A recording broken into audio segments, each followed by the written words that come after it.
बिना किसी के परमिशन के अपने आप ग्रेस नंबर का कॉन्सेप्ट लेवल ला दिया। क्या पास में भी ऐसी चीज उन्होंने कभी की है जो कभी कोर्ट तक नहीं पहुंची है? इतने बड़े देश में जब 13 लैंग्वेज में एग्जामिनेशन होगा, विश्व की कई देशों में एग्जामिनेशन सेंटर होगी, कई प्रकार के स्टूडेंट्स उसमें पार्टिसिपेट करते हैं, जो घटना हमारे सामने आई निश्चित रूप में दोषियों को उसमें जिनका समय का नुकसान है, जिनको ग्रेस नंबर, तो बाकी लोग के लिए कोई विंडो नहीं खुली है। तो यहाँ पे एक चीज़ है जो फेयर नहीं लग रही है। दूसरी चीज़ ये लगती है कि जब एनटीए खुद एग्री कर रहा है आ जाके कि हमने 1563 स्टूडेंट्स को जो ग्रेस दिया वो पूरी तरह से सही नहीं था, गलत था, तो और कितनी डिस्पेरेंसीज हो सकती है उसके अंदर, इसके ऊपर भी देखना चाहिए। क्योंकि उन्होंने ये चीज़ बिना किसी के परमिशन के अपने आप ग्रेस नंबर का कॉन्सेप्ट लेवल ला दिया। क्या पास में भी ऐसी चीज़ उन्होंने कभी की है जो कभी कोर्ट तक नहीं पहुंची है? और कितना उनके डेटाबेस के अंदर ऑडिट की भी बहुत ज़्यादा रिक्वायरमेंट, क्योंकि वो खुद एग्री कर रहे हैं कि ये चीज़ गलत हुई और फॉर लास्ट 7 डेज वो बिल्कुल नहीं एग्री कर रहे थे, बट आज उन्होंने ये चीज़ मान ली। हालांकि क्या काउंसलिंग इस पे मेरिट पर भी इसका असर पड़ेगा, जिस तरह से 1500 बिल्कुल पड़ेगा, रैंकिंग पे पड़ेगा। रैंकिंग बिल्कुल री एग्जाम के बाद ही रैंकिंग डिसाइड होगी, क्योंकि काउंसलिंग ये कह रहे हैं कि 6 जुलाई से करेंगे। तो ये कह रहे हैं कि जब 23 जून वाला पेपर हो जाएगा, जल्द से जल्द उसके रिजल्ट निकाल देंगे और उसके बाद फिर से सबकी रैंक शफल होगी, बनेगा। पर हमारा मुद्दा अभी भी ये कि बहुत से बच्चे अपने समय का नुकसान रिपोर्ट नहीं कर पाए। इसके साथ साथ जो पेपर लीक का केस था, उसमें माननीय सुप्रीम कोर्ट ने ये कहा कि वो केस बिल्कुल खुला हुआ है, उसकी अगली सुनवाई होगी।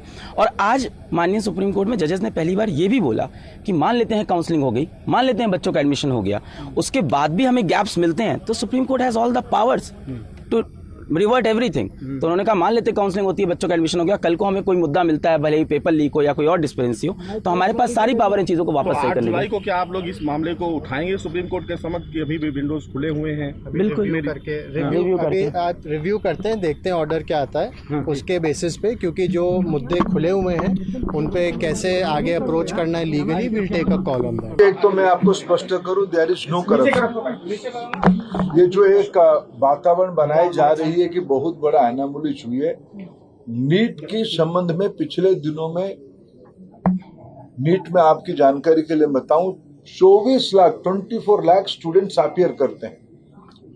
अभी जो मसला जो सुप्रीम कोर्ट के सामने आज भी चल रहा है, सरकार ने अपना पक्ष रखा है उसमें, ये लगभग 1550 स्टूडेंट की है